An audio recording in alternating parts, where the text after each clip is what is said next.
podcast pada pelatihan sesi 2 Together Cuan O pada kali ini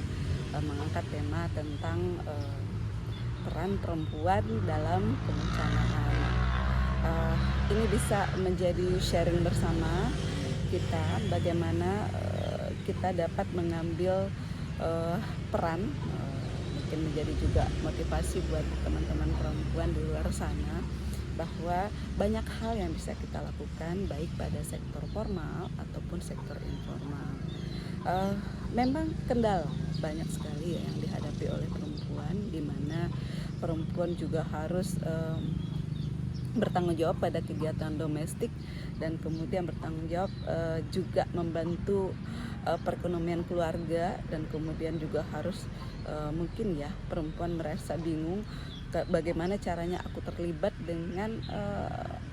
alokasi waktu yang sedemikian padat gitu. Namun kita tidak harus berhenti sampai di sini. Kita dapat memilih apakah kita hanya menjadi korban pada saat bencana atau kita bisa menjadi agen perubahan yang dapat meningkatkan kesiapsiagaan sehingga menurunkan resiko dampak yang terjadi pada saat bencana. Pada tahapan setiap kebencanaan kita dapat mengambil peran, tidak hanya peran informal, tidak hanya peran formal, namun juga pada peran-peran informal itu sangat membantu ya. Sebagaimana kita tahu bahwa perempuan itu lebih banyak memiliki waktu dengan keluarga, juga mungkin lebih banyak memiliki kedekatan dengan keluarganya, sehingga pada tahapan prabencana pun perempuan bisa memulai dari diri sendiri dan keluarganya. Bagaimana perempuan bisa membuka diri terhadap akses informasi dan edukasi tentang kesiapsiagaan dan kebencanaan, dan kemudian perempuan juga bisa membuka diri kepada kegiatan-kegiatan komunitas yang terkait kebencanaan, dan kemudian bagaimana dia bisa menjadi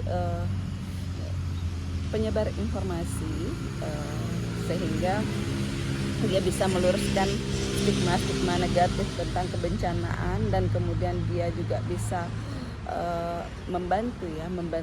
meningkatkan kesadaran masyarakat bagaimana pentingnya kesiapsiagaan dalam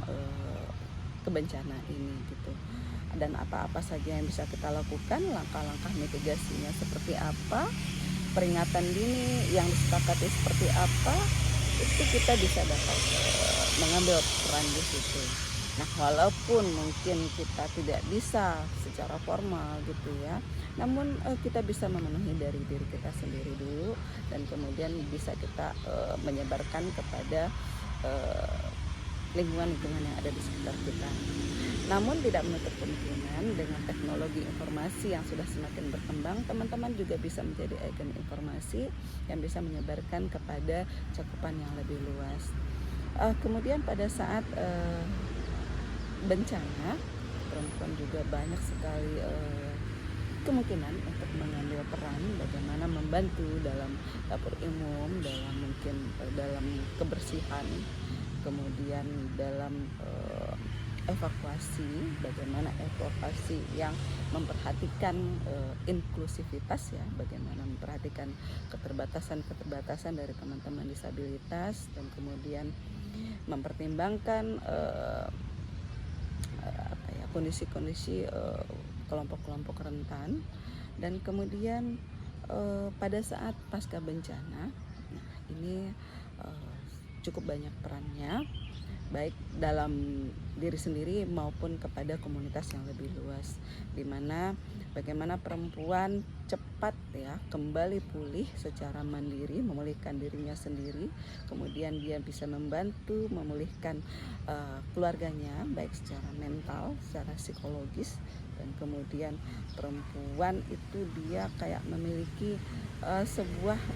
insting untuk menyelamatkan keluarganya, insting untuk memenuhi kebutuhan keluarganya, sehingga dia dapat kembali pulih seperti sedia kala, dan kemudian dia juga bisa membantu komunitas-komunitas yang ada di sekitarnya ikut dalam kegiatan-kegiatan yang terkait. Sebagaimana kita tahu sebenarnya kegiatan-kegiatan yang terkait dengan kebencanaan ini sudah banyak ada bahkan pada tingkatan-tingkatan di desa atau kelurahan. Sehingga semoga podcast kali ini dapat bermanfaat, dapat memberikan gambaran, memberikan motivasi sering bersama kepada teman-teman perempuan bahwa kita sangat banyak kesempatan untuk dapat berdaya upaya dalam menyelamatkan dan membantu manusia lainnya, sehingga risiko terhadap bencana itu menjadi berkurang. Demikian, terima kasih.